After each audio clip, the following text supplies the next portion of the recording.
Esselamu aleyküm aziz izleyiciler. Sapar Ağa, Gökür ve bugünkü yörüyte mehmanımız Allah verdi ağa. Allah verdi ağa özü käbir zatlar gurrun verecek. Şonun ýaly. Salam iyileşler. Allah verdi Salam salam. aleyküm. Gurgay salam. Kemine.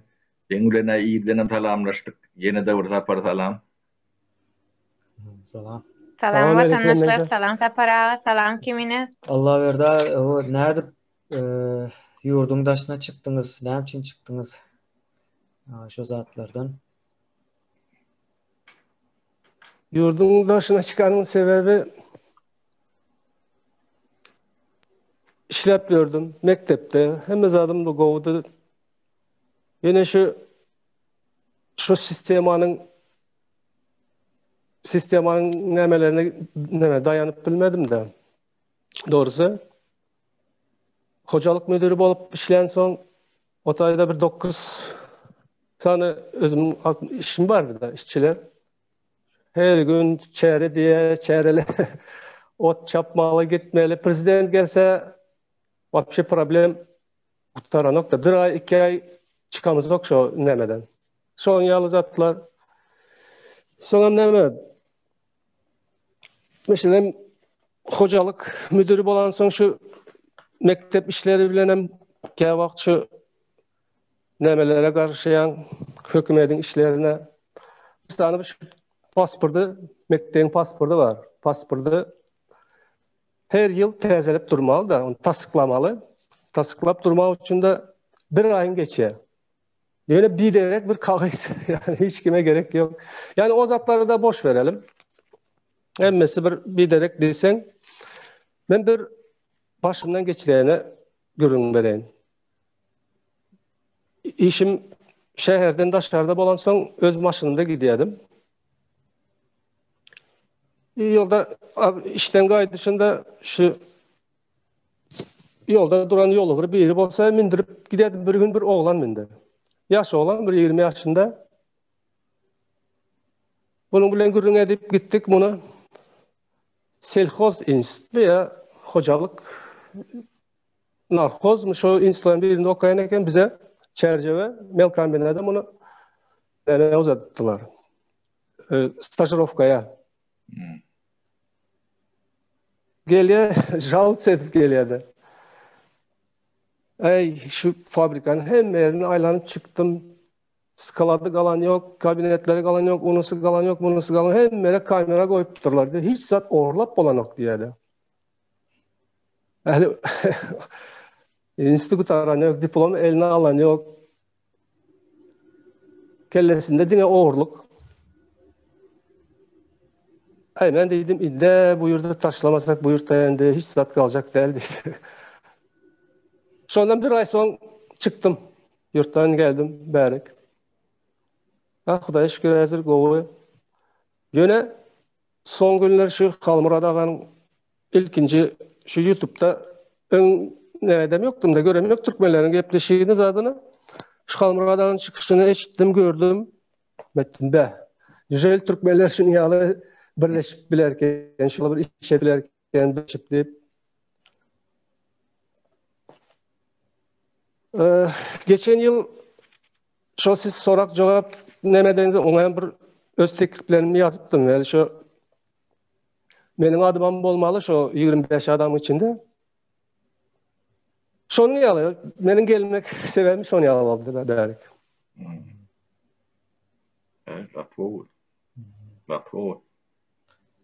Allah verdi ağa. O nämäni bilýän ýadymda, o entegem dur şu maglumatlar sizin iyi bereniz. Bundan soň yani näýilsem bu Gutlu dawa diýip aýtjak da adyna. Gutlu dawanyň içinde o yer almaňyzy isleýän yani ben beýen bir näçe wagtdan beri. Yok ben o yer vezipe falan öyle bir zat demedem yok, yanlış düşünme. Berde onun için değil şu zada bir goşuluşup birlikte bir zat edip bilerismi şu yurda baran soň yurtda bir doğru düzgün bir devlet kurup bilerismi yok mu diýip şu maksat bilen geldim. Ýene şonun için Kutlu Dava deyip ayttım adına. Kutlu Dava bolmagam şol, yani Kutlu Davada yer almak demek, yani Bu deyip almak değildir, davanın almak içinde demek değil. olmak. E, Ava. Nasip bolsa, yani Allah'ım radasız şu taýdaky adalatsızlygy görüp, şoňa güýjüňiz yetmän çıkıp gaýdyp ýurdun daşyna ve indi bundan soň güýjüňiziň yetip biljegine inanandan soň ýene täzeden şoňa garşy bir hereketiniz de, yani men düşünşüm. Ya hemmämiz hem edil şoň ýaly şo ýagdaýda. Indi şonuň üçin hökman suratda bunu Türkmenistan'ı düzeltecek adamlar, şol adalatsızlygy görüp bilýän adamlar düzeltecek bunu. Beýleki, yani adamlar indi bu bölek bolýar da. Bir bölegine o ýaşap ýörsün şükret diýen bölegi var. O bir bölegi o bir zat etseňiz menem goşulşaryn diýenler var. Bir bölegi var. Şunu hökman suratda üýtgetmeli, o nemesi näme bolsa da, o bahasy näçe bolsa da, şonu bahasy diýenim pul satyn alyp bermekde. O menden näme zat o talap edilse şo iş etmek üçin o şonu bermäne, ýani hatda şu janymy bermäne diýen ýaly manylardan getiripler. Diýen adamlar etjek de buna. Şo derejede soň hemmesem şo nesibini almaly. Şu hereket. Şonuň ýalan bolýar da. Öňkü nemelerden misallar adam seretse. Yok, doğrusu soňky bolan vakalar, soňky nemeler o uje predela yetdi diýerler ruslar. Şo. Emma meniň düşünjem aslında yaşlykta başladı. Şu SSR wagtynda da ben Pribaltikada slujit etdim. Ora Saparaga bilendir, gowy bilendir oralary. O men yerlisi, Pribaltikaň yerlisi. Habarma. Awa şu Litvada bir gezek magazine girdim, et magazine. Hayran kaldım. Edin her türlü sortu bolýan eken. Sünkle, sünksiz, yağlı, yağsız. Şonyalı nemeleri gördüm. Sonra mentalitet, adamların mentalitetini, düşüncelerini nähili şol wagtlar fikir edip başladım. Şu Niyazov dövründe men ken ýadymdaky nemeler bilen oğlan şu tanışlarıma aýdýan ýalňyş bu zatlar Gulaş anaklarda. Şol wagtlar, şo gazy, suwu muht eden wagtlara men dedim bu zatlar soňy gowluk bilen gutarmaz diýen. Halky näme boldy, näme goýdy şu halk? Düşünmejek bir netije geldik de. Yakın Allah'ım şu ulu resmi suratı görüp bilmeden bölük görsen sen ağlanıp bilen de ulu resmem görmek anka adam değil birinciden bunun daşından sereden de biraz yenilerek görünüyor yönü ilimde ama analiz edip görmeli, tarihini bilmeli, geleceği bilmeli, çoğuru bilmeli. Şondan demeden de ulu resmi görüp bilýän de. Şo ulu resmi görýäňde bu zatlar hem beceri bir oyun. Ýani ödüm ýani erwet artistlaryň başarnyply artistlaryň oýnaýan oýuny. Her adamda da ýani büdüräp ýalňyşyp prokol bolup da. Onda da bir göremizde bölek görýärler. Bölek görseň şeýle bolmaly Allah taýyn düzetsek bu jaý ýene de ýykylman dowam eder ýeni ýalak düşünje bolýar. Bu hemmesini görseň şo atlaryň görüp bilýän adamlar baýdy. Soňy şunalak boljagyny näme diýip onu bir de däliýärler. Bir Awa. Doğru. O hemme zady kapyşdyryp näme görün adam diýýär. Biraz eğimsel bolun, biraz pozitif fikir edin. Şol ýaly neşet diýerler. Ýöne bu şeyde boljagy ýa hemme faktörleri şeydi projektör goýup bir daşardan lokal tuğrota seyrediyen bolun. Bu hemmesi edil ayna zereden ýaly görünüp. O 10 ýyldan soň näme boljagyny, 20 ýyldan soň näme boljagyny, 30 ýyldan soň näme boljagyny hemmesini 20 yıl bundan ayıp oluyor. Yönü bir adamın, beş adamın şönü nemedeni belli derler.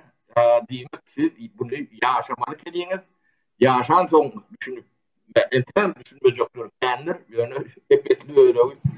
Yani ağzı kuruş girmelerini giyiren son ağına başladı. Onu istemesen, yani bu dengeştirmen, bu dörak bol bu mümkün olur. Yani her kimin ağrıyan yeri belli de. Onu da ben biraz kırarak durun, ben baktım geçkidir. O komşu bir durar olun diyenleri yok. Yani ben bağlar ne yanak nemeleri vardı. Yani 60-70%. Doğru. Bu da atlar hem de görünüp durunda şunu orada şunu çözülenle bunu dine düyüplü kökünü kadamanlar. Yani kökünü kadaman bunu kosmetiski deme remont bilen düdedip olma mümkünçülüğü yok. Yani deme ketel katı derin hemen kronik ketel. Bunu düğünden ayırıp hemen vurmasak. Doğru, benim şunu fikirlenen de şu Sovyet Soyuzu'ndan kalan sistema haysı pudağa qarasan da şol sistemada hiçbirinde bir təzelik yok. Şu eser dövründe ne kilip olan bolsa hazırım şonu yöne onun en bir çok yervet formatı. Onun yervet formatı. O sistema altında sistemi vardı ullokan. Şonu patpitu de duran, şonu idap duran bizim şu sistemin anırsında düğünden Moskva'da giden institutlar nemeleri işlep dur, Türkmenistan'ın içinde Osplan neydi, o değildi, bu değildi. Bu topor analitik nemeler var. Çoğlar bile işlep durdu. Onu da ervedi işledi. Yani demeye geçen son o da atlar yankı o merkez gitti. O bilim nemesi yok oldu. Onun içindeki bilim nemesinden düşünmezlikten yok ettiler. Onun son bir parodiyası. Yani öyle değil. Tabii sistemin özel şu an işlep durun. Son bir parodiyası. O menveri. Ama ne geliyor? Dine şunlar başa staparalı. Bilim sisteması yine benim fikrimce Sovyet zamanında goğudu. Türkmen mekteplere karanda Rus dili yukarıda üstün duruyordu da üstündü. Rus mektepleri de. Ama şonda da hazırki vakt bilen eğer sıravint etsek, ikisini neme etsek, yer bilen asmanca tapavdu var. Şol sistema bilen hazırkini neme etsek de. Ben bir nemene gürün bereyim de ben bir gün avtobuza mindim. Avtobuzda oturuyorum. 3 tane yaş kız ayal maşkala mindi. İkisinin elinde marojnu, birinden bir piraşki oturan avtobuzun içinde. Bir bitçiden sonra bir vaktan sonra okuyucu neme çağalar girip başladı. Salam muallim deyip yankı kızlara karab nemeye. Ben dedim be muallimler. Son durup bilmedim. Ben bunlarda ettim. Siz muallim hava deyip buysanıp demedilerdi ama size onda hiç kim öğretmedim bu apşestinip transportta bir marojnu yemek bulanıyor, piraşki yemek bulanıyor. Sizden bu okuyucular sizden göreli almalı. Dise yankının birinin marojnusu üstüne dökülüktü. Şonun yalı men aydan bu nemeden bolup bilerindi. Bu ne için böyle bir sistema bilimi onca bir aşağı düşürdüler de. Bunu bilerek düşürdüler. Yoksa Sovyet demesem Goğdiyas olunu atna titilini Yok, hazırki bilen eğer Hazırki dengeştirende elbette neme olun yönü yani beyleki bilim sistemalarını görmesen Finlandki alak, Şvedlenki alak, İtalyanlanki alak bilim sistemalarını görmesen, öğrenmesen, bilmesen Sovyet Soyuzu'nun komurgu üçlü kovuya alak demedi. Ya doğru, onu biz bilmeyen sonra. Onun Sovyet Soyuzu demeden sonra sonu güçlüm olanlar merkezde güçlüler. Moskva ya da belli institutlar, üniversiteler demedir. Yönü biz sonu Sovyet Soyuzu'nun periferiyesi. Türkmenistan'ın üniversitesi yani Moskva'nın üniversitesi bilen dengeştirip olmadan. Belki Taşkent'in üniversitesi bilen degeştirir yarak değerli bizim gibi. Yolu periferiye. O yönü şu periferiyanın içinde de biz Ervet'ten bir Ervet'i oluyorsa, yani Türkmen mektebinin demesi Kili ortalıkıdır, hasbesi. Hasbes de mi? Bilal yarak. O yönü neymiş bu beyli diyenim yok. Birisine olmalı mi? Diyen adı mı? Nekin bir pervay arayan dememiş onlarla. Onun her kim çağasını ilimli bilimli olup orta mekteplerine salıyor. Onun yani kağıda kanunu sallarda o da kağıda kanun yönü de değil. Çağağını kuvvet yetiştirecek oldum. Yani fikir ediyen de mecbur deneyalak yani orta demeye vermeli. Şu çağağından bir hantama oldum. Ya da bir de horlon ya nemede Başta sesine gelen yok. Gelen yok ben sesim şu an. Şimdi ne diye? Şimdi geliyor. Uçup geliyor, sesin uçup geliyor. Be, demeden kendine. Uzaklaşan vakti şunun geldi olayan olmalı. Bilmedim bir daha da demedi. Veya internette problemi oldular. Gaytalayın Allah diye. murada olsun. Allah verdi başlan. Allah verdi. Allah verdi. Neme nide duran yerimi nemetmeler. Nireden gaytalayın men. Şu mecbur şu orsun okula veriyordu. O mecbur orsun ors mektepleri veriliyordu. Onun Türkmen mektebi oturun oldu. Men misal şu Türkmen mektebi oturunda. Yönü ortalığın arasında yetiştim. Bizim tövürümüzde Türkmen maşgalası yok deniyorlar. 3 kuartılın içinde 3-4 tane başkalı vardı. Türkmen maşgalası. Onun çok dil deme oldu. Yönü sen gramatikan ya eylek demelerini üniversitede hem medat Orsçu da. Orsçu mecbur. Türkmençe yeke sözüm yok, yeke kitabım yok. Ne bizim iktisadi demesinden. Hem medat Orsçu olmalı, ondan sen eylekler bilen bir kendi dinlemedi derler. Onun oğudan gelen studentler var da. Oğu yerinden. Bir söz, Orsçu yeke söz bilmeyenlerim var. Yani şöyle 2 yıl, 3 yıl kötünç şöyle görüldü. Yani hem medatta şuraya bir tavet doğrunun demesem yani bunu görmedik olup adaletli neyme deyip kıyırıp görsen o da kıyırıp görme de var. Şöyle diyediler de bizim Türkmenimiz. Tabii Komünistik Partiya yani kritik bile teretmeliler. O yani o da atları görmedik olmalı. Yani biz gerçeği yani hakiki yemeğini yağdayı bir gündeme yani ekrana ya da neme çıkarmak medeniyetimiz yok. Anırdan neme yok. Tavet bir ürünü yok. Bir kağıt ya o da zakat boyunca olmalı. Yok kuru bolon zakatı boyunca kağıt problemleri ortaya çıkarın olur. Şonu demeden olur, 4-5 tane adamını cezalandırırlar, işten ayırırlar, matkar eden olur. O da yani propagandanın bir kısmı. O düzetecek ol edilen nokta. Düzetecek ol bir zaten düzetecekler. Ben düzeden de atladım. Yani bilme gerek gelenine. Yani Türkmen demesine gerek gelenine.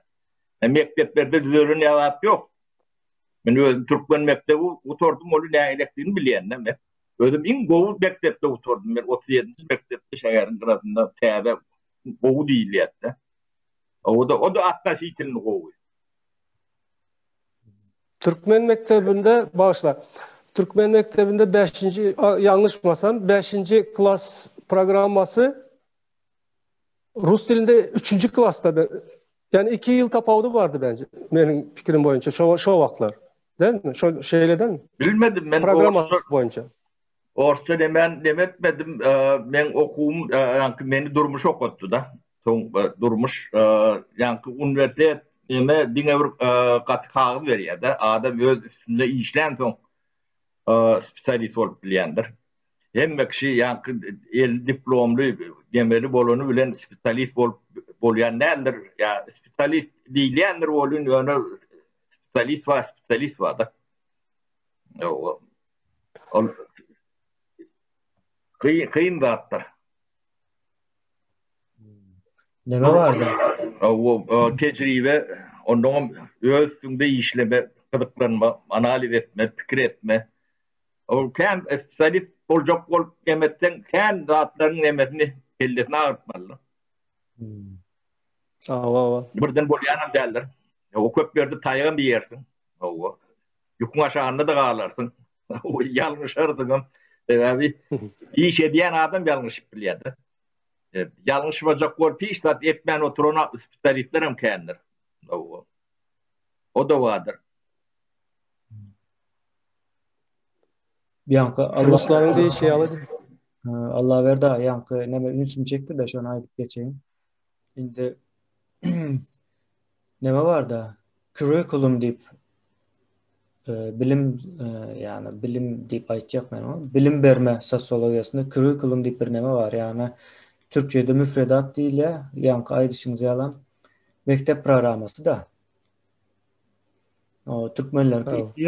2 yıl izdan gelen ekende yani o Türkmenin yani öğrenen yani Türkmen mektebinde öğrenilen bilim Ors mektebinde o eyyam 2 yıl bundan verilen olmalı da. Yanlışmasam 2 yıl olmalı şu an tapavdı. Şonun alıp kabul edeli. Şonun üstünde köp çekişmeli, tartışmalı davalar var da. O şu ne mani curriculumu yani mektep programmasını hükümetler ne için şunun yalı ediyor deyip. Şoma gelip yetiyor da yani ne için ediyorlar yani bar olsun. Ava. Ama ne için demek Akıllı millet gerek değil de şu resim. o demek bunların uzun nemeli bir programması olmalı. 100 yıllık planı olmalı şu Orta Asya ya da şu Sovyet Soyuzu'nun kolasında. Şu adam bir vaatlayınca yitirilen teritoriyalar orta çoğu ödülün bakyandır. Ben imparator olan orada benim şeyle bakardım. Vaatlayın yitirilen teritoriyalar statusundadır. Ortaya düşün. Indi hazırki vakt saparaga bağışla. Hazırki vakt şu Rusiyanın nemesi basışı da bizde menin fikrim boyunca Türkmenistan'ın hakimiyeti bilen Rusya'nın arasında gidiyor da. Doğru mu? Onlar buna prikaz veriyor, olan yerine getiriyor. Arada halk yok. Eğer arada halk olsa mesela şu ikisinin arasında Türkmenistan'ın hakimiyeti bilen Rusya'nın konsüstüvası ve pasolüstüvasının arasında diyelim bir halk olan yağdayda bu yağdaya gelmez diye fikir ediyor. Yani doğru ne gibi düşünüyorsun zaten? Ben aydık bereyin, onun ediliş nemesi yankı Ors hükümeti bilen Türkmen hükümeti birbirine basış yani yok. Derdi hükümetim yok. Yok indi formal alsak da formal. Bir ya iki agent Vlianye diye bir termin vardır. Agent Vlianye diyendir. Bir adamdır. O bir yankı birinin konsultantı olup bilir. Hiç vazifede değil adamım olup bilir. Yani şuna yolunu orkudur. Ne şu yoluna gideceksin diye. Yankı tağa çepe onun teğerinten sen yok diyorlar. Benim şunu düşündürecek oldum. Yani ben demedim. Yok, направо, налево. Yok sen. O tayda hiç deme, yani hükümet yok, deme yok. Yani ilakları tıklayıcısam yok. Ullokan tıklayıcam eden oklar. Bu yankı yolun çıkıyor mu? Bu gözün çıkıp görüyorlar da niyat verişleri yalan. Onun o da yani elbette ama kontrollü olmalı. Ha, onlara gerek vardı onun bunu öyle düşünüyor. Bulağına idealar. Ne şu bilim sistemi o şu çökmeli. Sebep şu çökmeli sen son idare edip bilmezsin. Ya o diktaturan ömrü milletin bilim demesinin derecesi bilen denk proporsiyonadır. Proporsiyonel nemededir. Şunu görün son o kalan dadın onun anlattır. Onu çökürmek için paktan yığıyan mı paktan yığıversinler şahıtlar. No. O çıktıcısı kan, o girdicisi yoklar diyor. Sen işin değil. O garip bir adam daha upravlar etmeye anlatıyor. Hemen bunu oturuyor onu şeyle gördüm var yani. Bu yani ulu kartina dereden şu da hem de gördüm burada. Bu karikatüre çekivermeliler. Sebebi paktan peydal değerlerini yani 10. klasdaki ya 9. klasdaki 8. hatta 8. klasdaki okuyucunun eline verip şu demeleri hasapla değilsen hasaplap çıkarıp şu yani bu düşündüğünü riyanlılığını sana ortada çıkarıp verirsen ağabey verir. 8. klasın demek. Taparağa. On duruyan tekrar kutoroydu gokur. Bunun galan demesi yani ekolojiyen dahi etmesi beylekler onun üstüne drone görüyen adamım yoktur. Yine gokur başla çöl sana veriyen. Nasıl vakt bir Moğolim yanlış düşünmedik olsam Moğolim olu işlediniz öyle Türkmenistan'la. Orta mektepte değil, orta mektepte. Ha. Nerede Moğolim ne hilep? Sazçılık mektebinde, Sungat mektepte yaşıyor. Ön sazçılık mektepte. Doğru. Beriyen eğitiminizden ödünüz memnundunuz mu? Berilen eğitimden ödünüz hoşniyetlediniz mi? Şu havuç eğitimler doğru veriliyor veya da şular yalak bolmak hemmedat diyen bir düşünce vardı mı yani ehillepte? Hazırki vakt mı? Hazırki vakt hava. Orta mektebi doğrusunu ben bilemiyorum. Orta mektebin nekili işlemen son orta ayda ne demek. Yani bizim mektebimizde oran neme koyulup da yani şu sistema deyinde şuna da bir sistema diyelim. Şu eğitim sisteması muallimlerden talap öğrenleme köp olan için sonra ona talantlı sazçılık mektebine bileniz sazçılığa o saylanıp alınıyor da o ukubuna karab neme sluh diye yatkeşliği diye ona şunun için o tayda kenardan biri girip bilmez o yerlere de. Şunun için bizim mektepte eğitim okuça verilen neme sapak bilim şu sazçılık ya Sungat taraftan öğren goğudu. Hazırki vaktam şu goğu. Yani orta mektep hakta hiç zat deyip bilecekler. Böyle hayır taraftan talap köpten ha şu vakt benim orta mektepte yani men orta mektep deyip bildim başta yani ha şu vakt nemettiniz meni olin hayır taraftan talap köpten ehile talaplar köptü ve qoğu diyeniz bilmedim daşary ýurda çykyp görüp daşary ýurdun bilim sistematyna ýetaççylyk sistematyny görüp gowy diýäňizmi ýok tamam Türkmenistanyň içindäki bolup geçen zatlary görüp gowy diýäňizmi we başda da aýdyp geçipdiňiz diýäňiz esmedik bolsam ýadadyk bizi gatnajan ýerlerinden ýadadyk diýip hiç ýylyk ünsüňizi berip dogrudygyny işläp bilemdik çärelerden ýaňa ýene şoňa meňde statlardan ýaňa diýildi diýip ýalňyş bolmasam men şeýle direkt düşündüm. Men düşündürüp biljek bunu. Näme üçin? Bizim mektebimiz platny bolan soň platny diýenim näme? Ýylda 100 manat pul töleýärler-de nemeler. Onan şonan berip bilmen o kaçaklar yöne şo pul hem tapmadyklar bar. Şonuň üçin raditiller de şo neme en atası da buna köp ülüs berýär şo çağanyň ok atmasyna gelip hemşe sapaklara gatnaşyp mobayllardan habar alıp zat edip şonu ýaly talap köp. Emma başga neme ene sapara paxta hakda diýdi-de paxta sezonu men hojalyk müdiri bolan soň şo neme garaýardy. Bizden talap mesela her muallim her gün 50 kiloya 70 kilo çeli çıkýardy, paxta ýygmaly diýip. Ýöne işte durmaly elde. Okuçuna da ok atmaly, paxtany da ýygmaly. Soň men gidýärdim muallimlerden pul alıp toplap, bular emmesi razyçylyk berýär, razyçylyk edip pul alıp barıp brigadirlerden, şo zatlardan satyn alýanda o paxtany satyn alıp şonu spravkasyny eltip tapşyryp şonu ýaly edilýän şo tarapdan diýdim, ýani nämesi. Ýöne bizim mektepte bilim vermek şu sas taraftan, o taraftan hiç kemçiligi yoktu yani. Hem paxta ýygmak, hem eğitim vermek.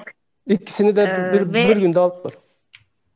Bu nähillek kaçtat, nähillek derecede saglanmaly biler. Men pikirimçe bilmedim. Hem size edilýän bir zulum, hem çağlara edilýän bir zulum mu diýip men oýlaýan sebäbi siz bir muallim olup saz eğitimini berýän bolsaňyz siz şoň üstünni işlemeli hemişe diýip oýlaýan sebäbi şo bir bilýän zadyňyz gaýtalap çağlara däldänim hasan bu bilimi östürmeli mikendir diýip oýlaýan men. Bu men düşünjem bilmedim. Bir muallim olup nähile düşünje neme diýäňiz? Doğru düşünýän, doğru. O gaty gowy bolardy. Eger şo zatlary bizim üstümize atmasalar da şu çäreleri, paxtany ondan da gowy boljakdy. Men diýjek bolan zadym mugallim bar.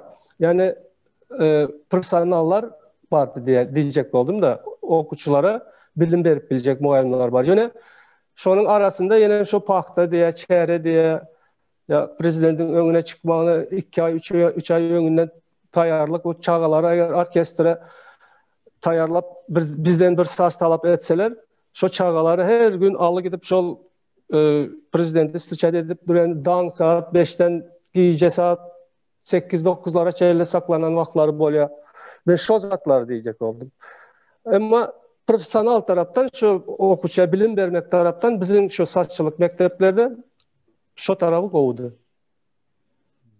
Men senin aslında sorayan näme jogap da men menim tanışlarım bardy Türkmenistanda muallim bolan. Şu konspekt doldurma nemesi varmış da. Yani muallimlere berilýän bir konspekt varmış. O şu sapakta o näme öğrettin, näde öğrettin şonu yazmaly diýär-de her sapakta. Indi şo zat diye, şo zatyň ýekeje özü muallimi bütün işinden yani muallimliginden çykarýarmış.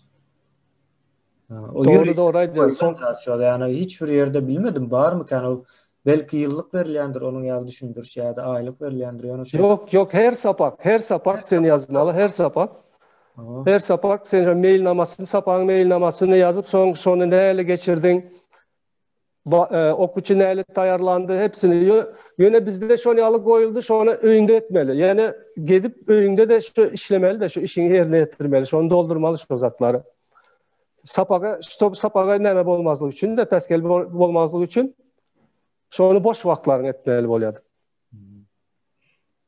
Men boş wagtyňy paxta barada bir jümle aýdaýyn gowy ruhat berseň. Ruhatyň tapara. Meme ähli studentlaryň okuwçylaryň ýygan paxtasy bizim döwrümde de men meçberi näçe döredýär?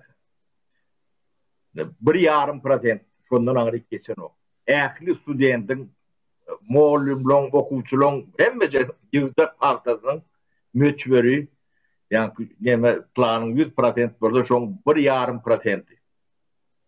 1,5% üçün 3 aylap mektepleri, üniversiteleri, muallimleri şol atlary aýranyňa degýän.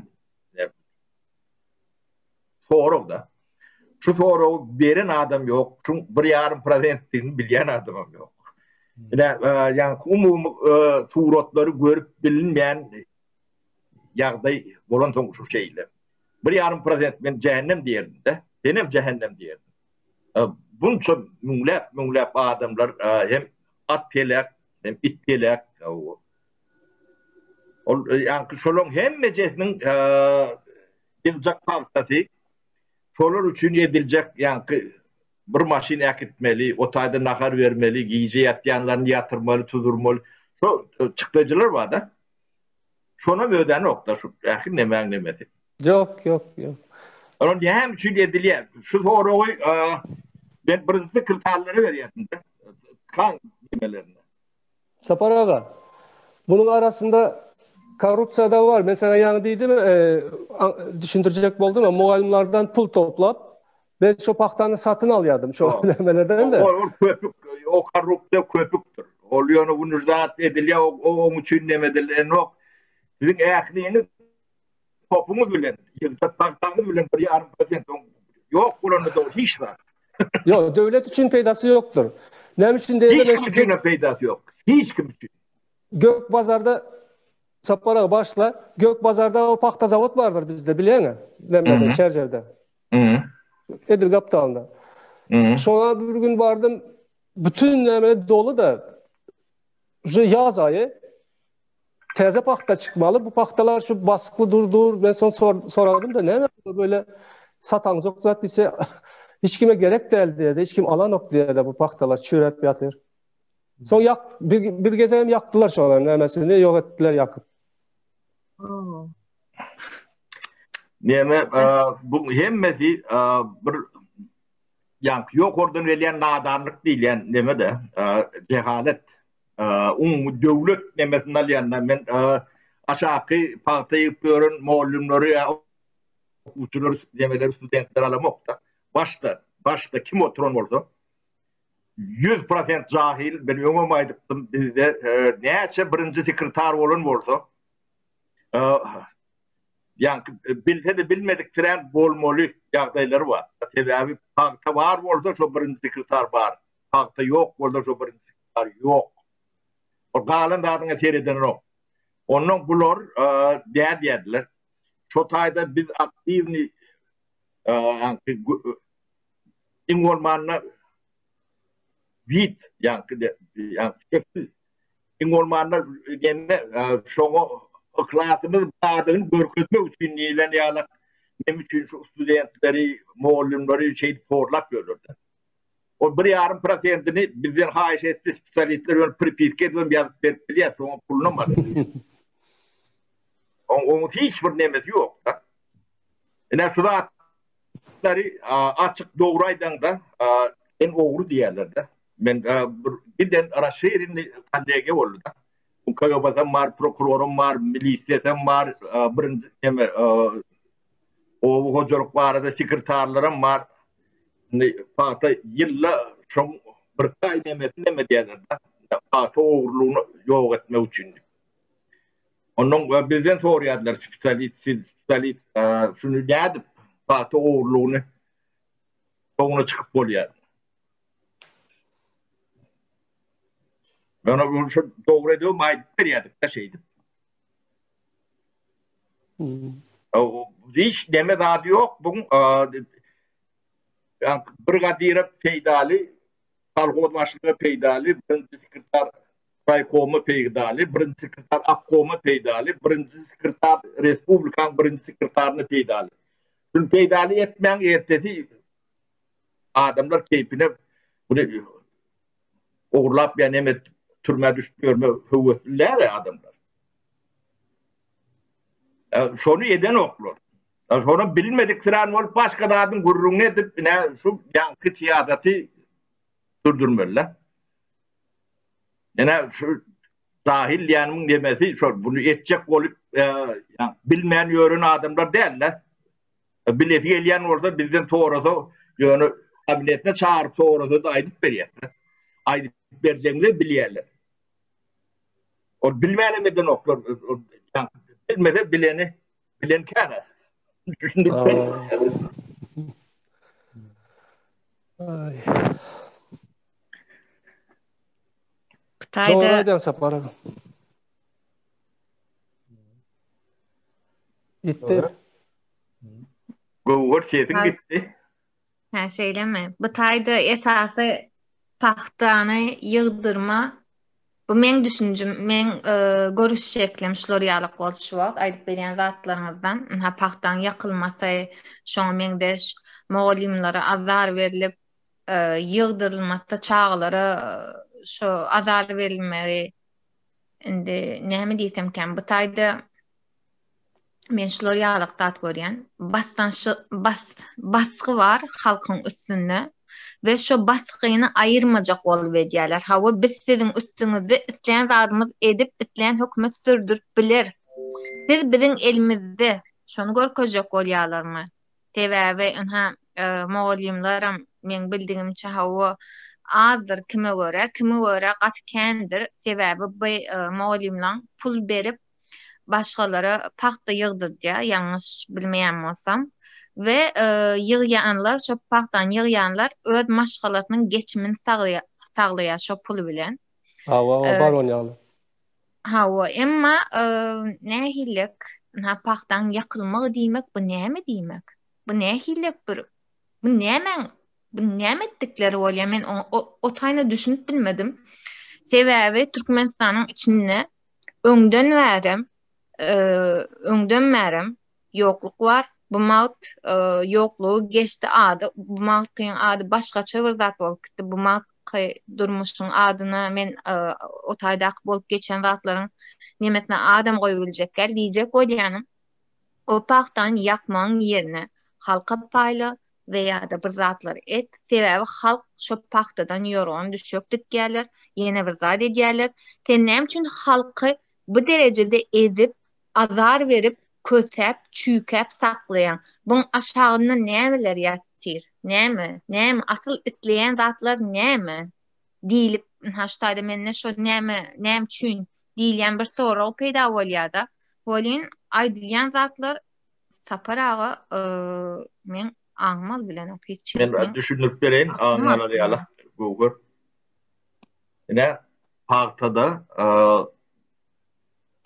halkın 50-60% meşgulla. Şu 50-60% değerlerinin dünyanın hemme yerine öten devletlerin içinde o hocalığı bilen 2,5-3% halk meşgullur. 2,5-3%. Ödem Türkmenistan'ın berýän öňümniň 7-8 gatı, 10 gatı, 20 gatyny berýän. 3% halk. Bizde 60% o hocalyk bilen meşgul. Inni şu 60% halkı bir zat bilen meşgul etmek. Şu derdini başka zada kellerini alıp bilmedi alıp şu zat bilen meşgul edýärler. Hemen bol gedaýlygyny üpçün edýärler. Hem soğutsuzluğunu üpçün edipler ya. O korkusyny hemme zadyny üpçün edipler ya. Eger şu 60-60% halk şundan meşgul bolsa, kalan 57% ona iş tap vermeli. Bir topor derdi nemesi var. Bir okutmalı, yeni birini nemetmeli. Doğru. Devlet o zatlardan halas. Heme koyun alıp sürüyün otlatıyor. Sana azar getiren o. Bunun bilimli çıktı mı, o tayda patronun hiç, yani hiç yerine derler. O ne ulu tuğratu seyreden de şu şeyler oluyor da. Yani ben görüyorum. Saparaga. Özbekistan paxtasını yığıp başlandı. Sentyabrın 20'sinden son yığıp oktyabrın sonundan 40 günde bitiriyor da şu puanını tapşırıyor. Bizde Ağustos ayının 15'inden başlayıp dekabrın soğuk şu meydana çıkmaz yalıp soğuk bolandan son kalıyor şu paxta mesela.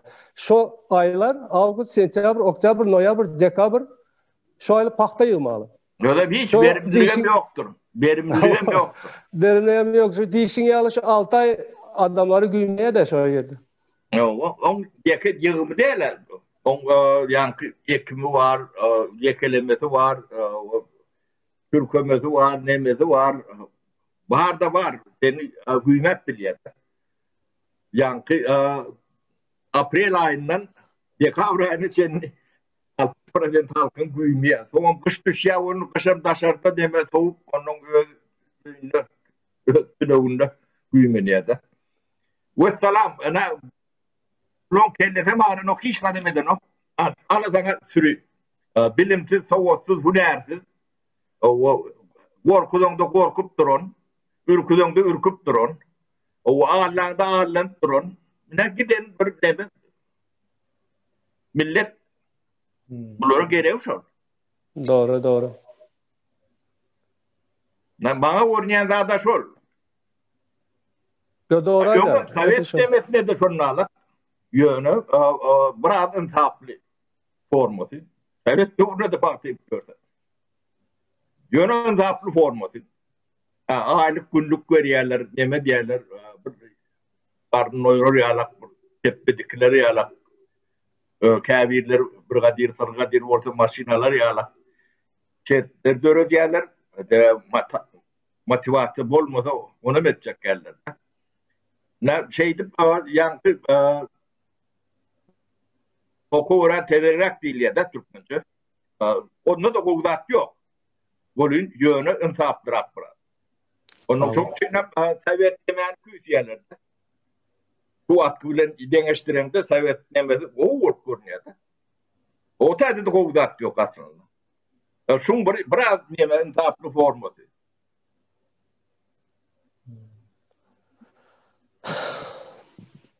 Bilmedim. Ben görüşüm size deme tersiyeleyen olmamı mümkün. Yo doğru diyor. Son yağlı hep hazırki zamanda dige şu adamları güymemeye için Sovyet sayesinde biraz pahta da eriyen fabrikalar vardı. Ivanova vardı. Ivanova pahta gerekti. O hazırki pahta gerek gider hiç gibi. Şonun için yakıyorlardı onu çıkarıp bir insan. Kemini şutayda demede Hava şutayda. Turayel. El kayan uzun olmasın. Allah verdi ağzınıza sağlık Sapara sizinle. Avol Allah verdi. Sağ Tanıştık.